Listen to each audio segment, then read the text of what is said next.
back to Kerr Outdoors. Today we're going to do part 2 of our series about how to apply for big game tags in Wyoming. So today we're going to talk about some other things on this Wyoming Game and Fish website that you probably need to know if you're going to apply for a Wyoming big game tag. So we're going to scroll down here to the Wyoming Hunt Planner, and it's got a lot of awesome information. And I suggest doing some research before you decide to apply for a big game tag in Wyoming. So the first page will come up, it'll look like this. It's got a little tab here where you can select a species. Go ahead and click on the species. And then for our purposes, we're just going to look at what I usually look at, which is antelope. So I love to go to Wyoming and hunt antelope. So click on antelope there, and it's going to come up with this very zoomed in shot of an antelope's face. And then this page. Now, right here you've got some buttons where you could look at other species of game from this page here. But what we're going to look at is these 3 buttons here that you can see that I'm highlighting. So the first one is Learn More. And when you click on this, it's going to give you some information about what it means by limited quota. That's a term they use a lot. Then it's going to talk a little bit about location. Now, to go over these really quick, in Wyoming, most of the licenses are limited quota licenses, which basically just means that they number them. So they allot X amount of licenses to be given out for that big game species in a given area, and then once those are drawn out for or purchased, then they're not going to have any more for that area. So that's what limited quota is. The location, what this is talking about here is throughout the website, you'll see references to different hunting areas. And if you look, I'm pointing here at this little asterisk. If there's an asterisk by a hunting area, it means that it's got difficult public access, that it's private. And we'll get to some things about how you could access that in a little bit. All right, so now that we see those explanations, let's go back and let's look at the interactive map. Now, yesterday in the video that I did, I had you guys print out a copy of the map, which I would still suggest doing because I think that just makes it a lot easier when you're looking at this website. But if you want, you can just go to an interactive map here, and it'll pull up a map of Wyoming, and you can see it's got all of the antelope areas delineated here. Now, if this were a map of the deer hunting or the elk hunting, these areas are going to be different, and they're going to be numbered differently. So what you'd use is you'd kind of see where you're at in proximity to where you'd like to go, and you can kind of do some research here on the different antelope hunting areas in Wyoming. Now, I know I mentioned this before, but just keep in mind that these areas here, if you look in green that have these lines through them, any place with a line through it, Wyoming is going to require that you hire a guide to go to those areas because these are wilderness areas. So you want to, if you're kind of a do-it-yourselfer and you don't want to hire a guide, you want to pay attention to that when you're applying for licenses in these areas. Now with antelope, they're mostly going to be on the plains and different things, so these are mostly just mountainous wilderness areas. So let's go ahead and just pick an area and look at it. So here's area 95, and so I'm going to go ahead and click on this area right here, and it's going to pull up a little box there with some information, and it has the area right there. It says the hunt type right here, and it gives some tentative opening dates. And you've got this for any antelope, and this is doe and fawn on irrigated land. Now, a lot of property in Wyoming, oh, and look, there's your asterisk right there, which indicates that Area 95 is an area that has difficult public access. Not necessarily a deal breaker that this has difficult public access, but that's good to pay attention to. Also, a lot of the doe and fawn deer tags and antelope tags in Wyoming are just for irrigated land. Some of them you have to be a half a mile away. Some of them you have to be right on the irrigated land. The reason that is because they give away these tags to help the ranchers and farmers control the population of these animals so that they don't hurt their crops. So what I would go ahead and is, if you wanted to learn more about this, I would go ahead and open this up a little bit bigger here and then click on More Info. Now, when you click on More Info, it's going to have your map over here of Area 95. Now, the map that it's going to come up is actually color-coded. You can see all of this area that is the darker shade of yellow is going to be BLM land, and the area that is lighter is going to be private property. And so that it kind of depends on what are the limitations of the tag that you're going to try and get in that area. Now, over here to the left, this is a little tab that says Available Licenses. This will tell you about the licenses, in this case for antelope, that are available in this area. So if I click on buck or any, it says that it's a Type 1 license. It's for any antelope.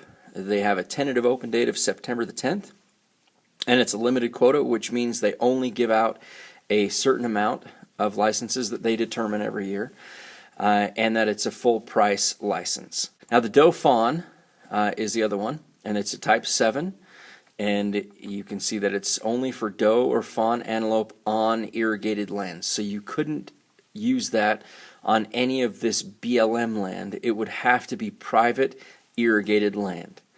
And that's a good thing to keep in mind, because you don't want to get a tag and you don't understand how to use it, and then you find out that you can't, or that it's not what you were originally thinking. That's happened to me before, so it's good to pay attention to these things. And then if you want information about archery seasons, there's some information there. And then application deadlines. And you can see that the applications have opened as of January 2nd, 2019, and the last day to put in an application is May 31st. So I love that about Wyoming, is they give you a nice long time to get your applications in, which is pretty great. And then let's go to pricing. Now here's the non-resident fees. So I'm assuming that if you're watching this, you're probably a non-resident of Wyoming. I expect that residents might know a little bit more about what's going on. But for your non-resident fees, you can see a full price. So this would be for the Type 1 license that we already looked at, would be $341. Now the special license, which gives you a little bit better or different odds, is $629. And then for a youth, it's only $125. Now this is really great if you've got kids that are under the age of 18, and they've got to be between the age of 12 and 18 to qualify for this, or less than 18 rather. But this is a really great opportunity, because they can get a tag that's just discounted by hundreds of dollars and go and hunt in Wyoming.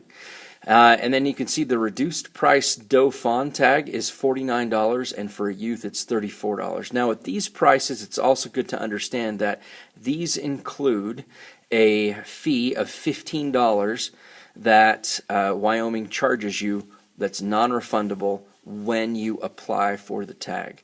And so Wyoming does a little bit different than some states. There are some states where you pay a fee and apply for the tag, and then you wait several months and you get your draw results, and then when you get your results, if you are successful, then they charge you. Wyoming is not like that. Wyoming charges you the entire fee up front, and then if you are not successful in the draw, when they actually end up having it, then they will refund you the amount that's refundable. So for example, if I were to put in for a doe fawn tag in Area 95, and I paid my $49 here, then that $49, they'd take it right now, and then if I was unsuccessful in drawing out a tag for that doe fawn, then what would happen is I would get $34 of that returned to me. So they would keep their $15 fee that's included, and they'd give me back $34 on my credit card if I was unsuccessful. Now, if I'm successful, they're just keeping the whole thing, and they send you the tag. So it's kind of interesting to know that about Wyoming.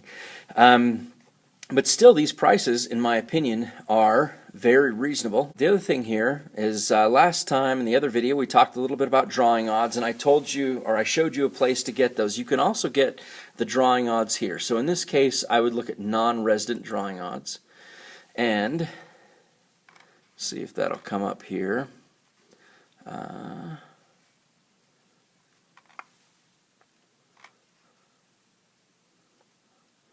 All right.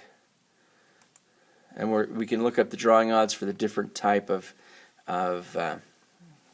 antelope. So here was the buck or any antelope, which is the more expensive license, and you can see the non-resident special.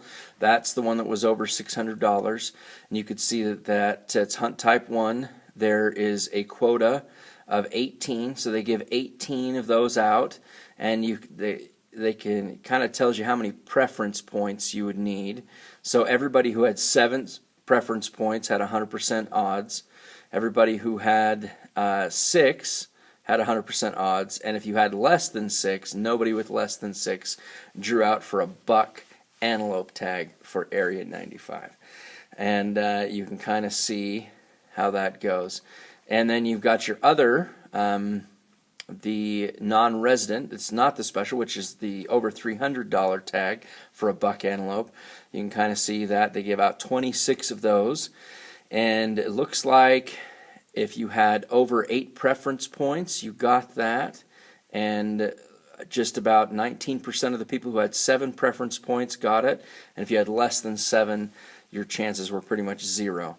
Now, for preference points in Wyoming, every time you put in for a buck antelope tag, you have an opportunity to purchase a preference point, and that will help you in next year's draw. You also have an opportunity later in the season to purchase a preference point, but you can only get 1 preference point per year, and that can help you. So over time you build up these preference points, but beware, because if you ever stop getting preference points, Wyoming will take you back down to 0 if you don't do it for 2 years. So in other words, if you have your account inactive and you don't put in for any hunts or preference points for 2 years, they'll zero you out. So keep that in mind. That might be a little different than some other states as well.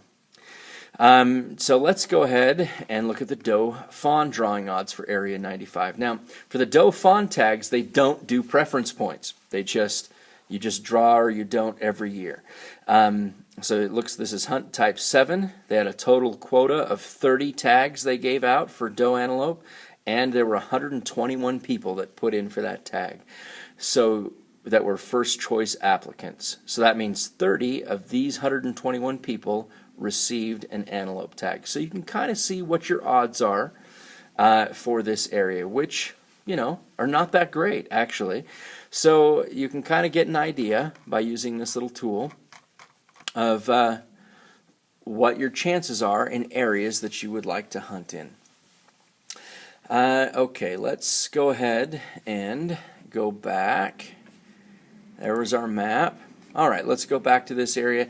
Now, the other thing that we didn't look at was select a hunt area, and this is just another way to get to that same page that we were at. So if I go down to Area 95, it's going to give me some information right there. There's my asterisk indicating it's difficult public access.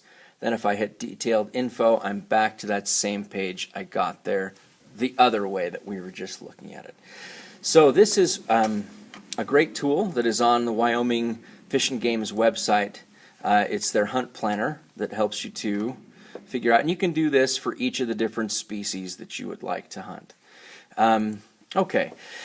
So you'll want to definitely use that and do some research before you actually go to apply for a hunt. The other thing I wanted to talk about with you was public access. All right, so you can go ahead and use that to research, and that's a really great resource they have for you on the Wyoming Fish and Game website. And so I would encourage you to go ahead and do that and make sure that you do some research before you actually apply to hunt in Wyoming. It's not that difficult, but it does take a little bit of time sitting down in front of the computer and figuring things out. Well, thanks for tuning in, and we'll get the rest on the next video. And make sure you like and subscribe, and we'll talk to you later.